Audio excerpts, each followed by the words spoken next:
Ղարաբաղի տղաները գիտեին, որ գումար է գալու մեծ գումար, որ այդ գումարի մի հատված իրանք պետք է բաժանեն, մի հատված գրպանեն, ձայներ պետք է գնվեն, արկղեր պետք է գողացվեն, ձևական քրեական գործեր պետք է հարուցվեն,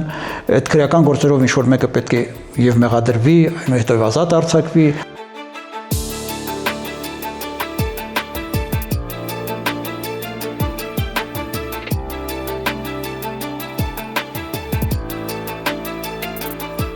Ընտրակաշարք տալը միջնորդելը եւ վերցնելը քվեի խոստման դիմաց գումար կամ որևիցե այլ արտոնություն տալը դա կարող գումար չլինի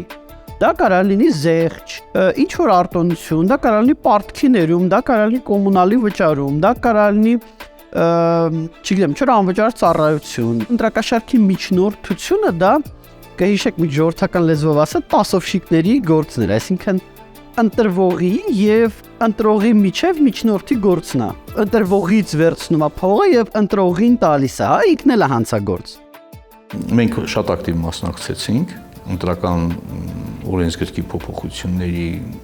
եւ նաեւ քրեական օրենսգրքում որպեսզի ընտրական հանցագործությունները ծանրացվեն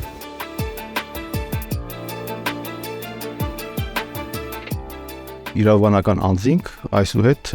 իրավունք չունեն նվիրատվություններ կատարել կուսակցություններին։ Զգալի փոփոխություններ կատարվեցին նաև անհատական ուրեմն նվիրատվությունների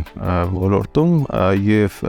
տրամաբանությունը հետեւյալն էր, որ կուսակցությունները կախման մեջ չլինեն մի քանի մեծարահարուստներից կամ մի քանի մեծ նվիրատվություններից, հա։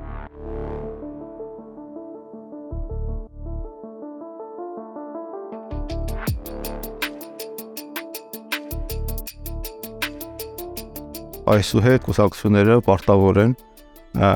կատարել անկախի գործարքներ, վերահսկողությունը կուսակցությունների ֆինանսավորման նկատմամբ անցավ կոռուպցիայի կանխարգելման հանձնաժողովին։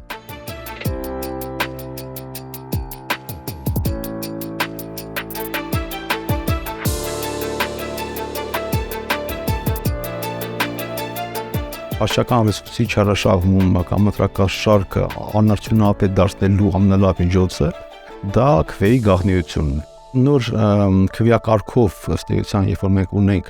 հնարավորություն առավել քվեաթերթիկներով քվեարկելու եւ այսպես ասած նախկին կարուսել կոչված մեխանիզմը չի գործում այլևս, որովհետեւ իմաստազրկվել է։